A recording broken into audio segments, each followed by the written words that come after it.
որովհետև ձեր թիմակիցները թրիքը միջանցք չեն համարում, թեև նախկինում ավելի ակտիվ էին այդ նախագծի ռիսկերի մասին խոսում, թրիփի հետ կապված ո՞րն է այն կարմիր գիծը, որը պետք է Հայաստանը չհատի ըստ ձեզ։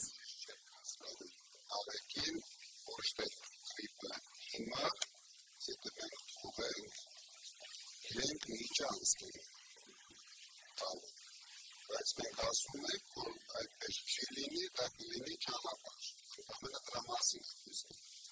մենք խանգարելու ենք իրենց միջանցքին։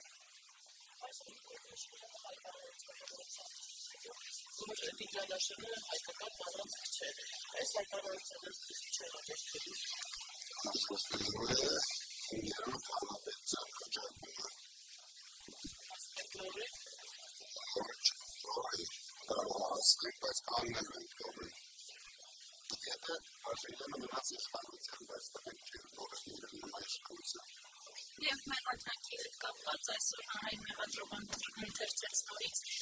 թե հիշում են ձեզ մեղադրում, դուք հիմնադիր հայտարարեցիք, որ ձեզ մեղավոր չեք ճանաչում, բայց Վարուժ Կարապետյան ըստ միայն կոչից հետո։ Իհարկե միայն կոչից հետո, ոչ թե կոչից, երկու բառից հետո ոչ չէր եղել։ Եղել էր մեր ձևով բառերը, որ Փաշինյանին եկամեց։ Եվ նաև որ առանց ձեզ տաղավարությունից ստացվի, թե հասանիքներ ստացելիս են որովհետև այս տաղավարությունը ինձ հետ ոչ մի կապ չունի։ Ես նույնիսկ չեմ լսում ինքի մասին այնտեղ խոսում։ Բացարձակ կապ չունի ինձ հետ։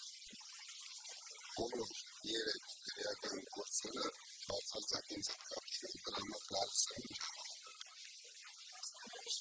Լսեմ ուրիշների քրեական գործերը, շնորհակալություն։